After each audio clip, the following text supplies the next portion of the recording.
para investigar todos los casos de violencias sexuales en niños, niñas y adolescentes en la Iglesia Católica del Perú. Y eso es histórico, porque no ha pasado antes.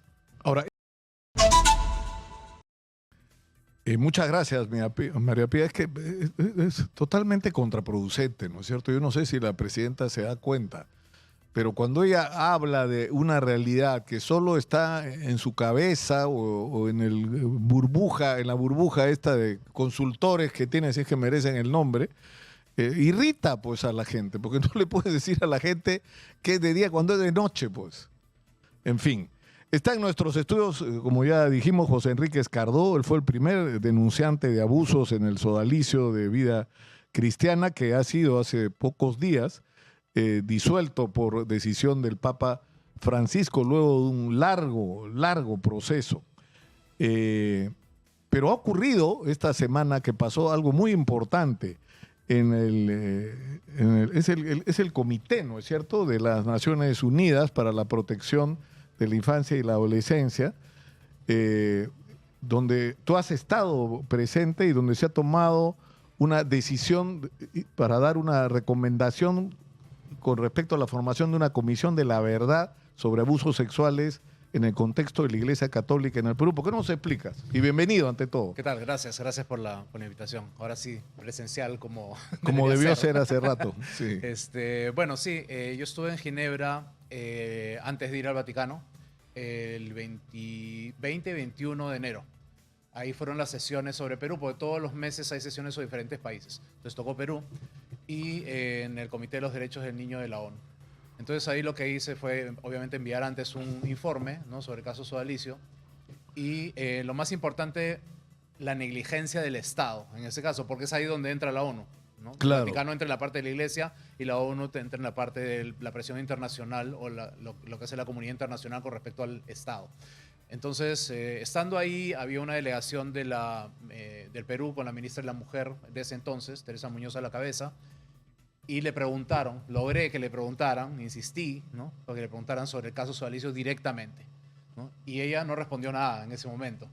Entonces la presidenta del comité le dijo, no se lo vamos a pasar, lo va a tener que responder mañana. Y al día siguiente respondió, o sea, algo vergonzoso. 25 años desde mis denuncias y lo único que dijo, bueno, ese es un caso que le corresponde al Poder Judicial y al Ministerio Público. Y sabemos que hay un informe en el Congreso que ya lo tenían hace 2 años en sus manos, así que lo vamos a pedir.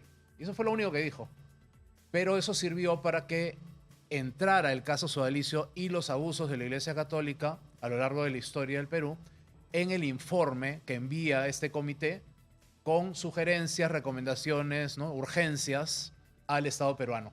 Y ahí se ha puesto que es necesario abrir una comisión de la verdad para investigar todos los casos de violencias sexuales en niños, niñas y adolescentes en la Iglesia Católica del Perú. Y eso es histórico, porque no ha pasado antes.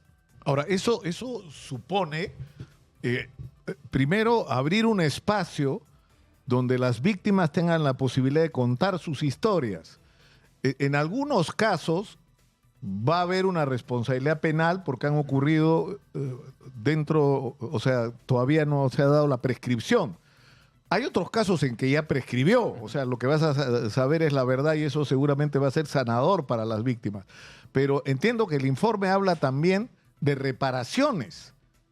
Sí, bueno, es decir, yo me imagino que para empezar, que estas personas necesitan ayuda espiritual, psicológica, ¿no es cierto?, atención. Sí, ese es un tema muy importante porque la gente cuando escucha reparaciones o lee reparaciones piensa, le van a dar un dinero. Un billete. ¿No? Un billete. Sí. Y eso para mí, o sea, hacerlo de esa manera es revictimizante para la víctima. Lo que tenemos que ver es mirar a los ojos a la víctima y para eso es necesaria una comisión de la verdad y ver cómo ha sido afectada, por quién ha sido afectada, quién le tiene que pedir perdón, ¿no?, y qué es lo que necesita. No necesariamente dinero.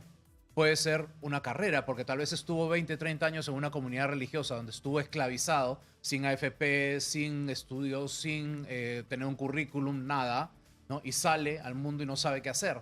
Entonces, tal vez necesita una carrera, tal vez necesita que le den un trabajo, tal vez necesita que le den atención psicológica por los años que sea necesario, porque a veces te dicen, ya te vamos a dar atención psicológica, firma este documento por 1 año, 1 año y medio. No, es lo que el doctor, el médico determine. Algunos necesitan atención incluso física, porque han sido dañados físicamente dentro de una comunidad religiosa. ¿no? Problemas de salud de la columna, diabetes, una serie de cosas que se han producido a raíz de los abusos, ¿no? Ahora, Entonces hay un montón de cosas que entran dentro de lo que se llamaría la reparación integral, o yo prefiero llamar sanidad, ¿no? Y eso es lo que tenemos que hacer con las víctimas. Ahora, este caso del sodalicio es un caso. Yo vi yo no soy una persona creyente, pero sigo con preocupación porque tengo gente muy querida que sí lo es, ¿no? Y vi lo que ocurrió el otro día en la iglesia esta de Camacho, que es uno de los espacios donde la gente del sodalicio ha sido importante y donde hay buena gente, ¿eh? Ahí voy, y hacen además una chamba. Y Bertomeu fue a la misa con el padre Charlie, creo que Sí, se llama. Charlie Rivera. Y lo que dijo fue extraordinario, porque fue un mensaje, como el problema no es con los fieles, el problema son los que han traicionado, nos han traicionado, o sea, ¿no es cierto? Sí. Han hecho abusos. Esa gente es la que no tendría que estar, ¿no? Pero la respuesta que ha tenido de los sectores más ultras, porque hay sectores muy ultras, ¿no? Que siguen pegándole a él o incluso lo han denunciado penalmente a Bertomeu, ¿no? Así es. Sí, bueno, para algunas personas esto, en vez de ser sanador y mostrar la verdad y poder llevar a una reconciliación, como se llama en la iglesia del sodalicio, ¿no? Nuestra Señora de la Reconciliación, se vuelve una pelea, una guerra, ¿no? A muerte, y hay que matar al otro. Entonces atacan al mensajero, ¿no? Atacan a Bertomeu, que es el enviado del Papa. Y es muy gracioso porque dicen, aceptamos lo que dice el Papa, pero entre lo que dijo el Papa fue Bertomeu es el encargado. Pero a Bertomeu no lo aceptamos, ¿no? Entonces, ¿cómo funciona eso? Pues las cosas se tienen que hacer con calma. ¿Por qué? Porque hay muchas víctimas y también hay personas que podrían salir victimizadas en este proceso. Personas buenas que están cerca al sodalicio, que por ejemplo son parte de esa parroquia, ¿no? Y que están muy confundidas, o la gente que vive en las comunidades del sodalicio, que entraron como yo, como Pedro Salinas, como tantos otros que entramos con buena intención porque queríamos ser santos, queríamos ser personas buenas, queríamos ser buenos cristianos, y terminamos siendo abusados. Entonces hay mucha gente buena todavía en las comunidades, y esa gente ¿a dónde va a ir? ¿Qué va a hacer? Hay que ayudarlos en esa transición, ¿no? Entonces hay que saber quiénes son los victimarios y quiénes son las víctimas. Y ahí es donde tenemos que cuidar mucho. Ahora, el sodalicio, la cúpula, digamos, formó una red empresarial gigantesca, ¿no? Se calcula que puede ser que $1.000 millones el dinero Sí, que según tienen en las las empresas. revelaciones de la Fiscalía de Lavado de Activos que está investigando el tema, que hasta julio creo que tiene plazos para la investigación, estamos hablando de alrededor de 800 millones 800 millones de dólares. Sí. Otros estudios independientes hablan de 1.000 millones más o menos, entre empresas, acciones, colegios, universidades, cementerios, ¿no? Acciones en mineras. Pero ¿quién maneja ese dinero para beneficio de quién son las utilidades? La cabeza de toda la operación económica del sodalicio es de Jaime Bertel, ¿no? El sacerdote que ha sido expulsado del sodalicio hace un par de meses por el Papa. Él es el que maneja todo el dinero y siempre lo ha manejado, ¿no? Entonces él tiene contactos en todos los niveles altísimos de la política. Ha sido, por ejemplo, asesor de Alan García. Él era el ¿no? confesor de Alan García. Sí, o sea, y así de muchos políticos, ¿no? Entonces se meten por un montón de lugares, tienen mucha presencia, pero por lo bajo, ¿no? En decisiones que se toman incluso en el Congreso, etcétera.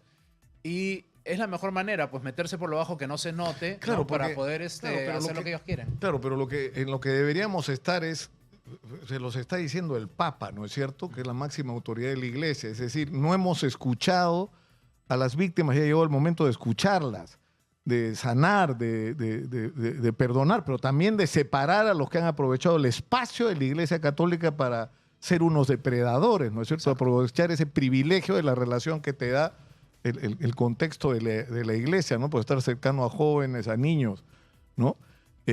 Pero también debería ser un momento para introducir una discusión sobre temas como la homosexualidad en la Iglesia Católica, y el tema de si el celibato eclesiástico es lo más sano, digamos, ¿no? Sí, es una si no ha llegado el momento de... Es decir, no se está juzgando a las personas que son homosexuales, sino a las personas que son depredadoras, que además no tienen que ser homosexuales para ser depredadoras, porque eso es un error. Decir que es gay, entonces va a ser un abusador de niños. No, señor. Puede ser cura y gay y no ser un depredador. Mira, esta es una de las excusas que utilizan algunas personas para desviar la responsabilidad de los sacerdotes y los laicos abusadores y decir que son homosexuales infiltrados en la iglesia. Y eso es un error, porque si vamos a lo macro, el 89% de los depredadores o abusadores sexuales en la sociedad en general son heterosexuales que abusan de niñas, ¿no? Y de mujeres. Entonces, ahí tenemos, ¿no? Digamos, en la Iglesia Católica también hay abusadores de mujeres, también hay abusadores de niñas. Están suprimiendo, por ejemplo, a las fraternas, que es la rama femenina de laicas. Están suprimiendo a las siervas del Plan de Dios, que es la rama de monjas del sodalicio. ¿Por qué? Porque han habido abusos también de mujeres a mujeres, ¿no? Entonces, no podemos reducir, simplificar las cosas a una cuestión ideológica, ¿no? Eso es un tema que se tiene que tratar con seriedad, con profesionalismo, y por eso, por ejemplo, yo he fundado la Red de Sobrevivientes Perú, que es donde tenemos psicólogos, tenemos abogados, ¿no? Que estamos tratando de ver esos temas para poder apoyar a las víctimas y poder evitar que haya más víctimas. ¿Y eso cómo se logra? Por ejemplo, con lo de la ONU. Lograr no solamente identificar a los abusadores e identificar las víctimas y ver qué tipo de reparación reciben, sino políticas de Estado, legislación, acceso a la justicia a las víctimas, mejorar la ley de prescriptibilidad, ¿no? O sea, hay un montón de cosas que se tienen que hacer a ese nivel macro. Pero con otra mirada. Tenemos que terminar por hoy, pero una pregunta final. ¿Qué tendría que pasar? Las Naciones Unidas ha hecho un organismo importante de Naciones Unidas, pero tiene como 18 o 20 expertos. ¿El Estado peruano qué tendría que hacer? No puede hacer como que no hubiera ocurrido esta recomendación. Bueno, pueden hacerlo, ¿no? Como han Bueno, hecho claro, con la CIDH, ¿no? Con la Corte. Pero para eso estamos nosotros, ¿no? O sea, nosotros vamos a insistir. O sea, yo he ido allá, he logrado esto y voy a seguir insistiendo. Y si no es con este gobierno, será con el próximo. Pero vamos a insistir para que sea esta comisión de la verdad y se lleve adelante lo que se tiene que hacer. Y si no lo van a hacer, entonces yo fui acompañado al Vaticano por Brisa Angulo, que es una activista también sobreviviente de violencia sexual incestuosa, un pariente suyo, boliviana, y ella demandó al Estado boliviano ante la Corte Interamericana de Derechos Humanos y le ganó. Y la sentencia no solamente aplica para Bolivia, sino para los 23 países firmantes del Pacto de San José. Entonces, si no hacen bien las cosas, tendré que ir yo a la Corte Interamericana y demandar al Estado peruano para que se hagan las cosas como se tienen que hacer. Me da gusto verte, ¿sabes? Me da gusto verte bien, porque yo creo, yo te conozco desde una eternidad, ¿no? Desde que tenía pelo. Desde que tenía pelo. Y yo te veía con un rictus y te veía en las imágenes y te veía sufrir, te lo juro. Pero estás sano. Estás sano. Y estoy feliz, estoy enfocado. Pedro, ¿no? ¿No? Está un poco atormentado todavía. Mira, yo no tengo una relación con Pedro como la que puedo tener contigo, pero yo lo veo que él está todavía es una persona con mucho dolor. Yo creo que las víctimas tienen derecho a su tiempo, tienen derecho a su dolor, tienen derecho a su proceso, ¿no? Y lo que tenemos que hacer es acompañarlos y ayudarlos a que puedan sanar. Y cada uno sana a su manera, algunos en silencio, algunos haciendo bulla como nosotros, ¿no? Pero todos sanamos diferente. La idea es que sanemos.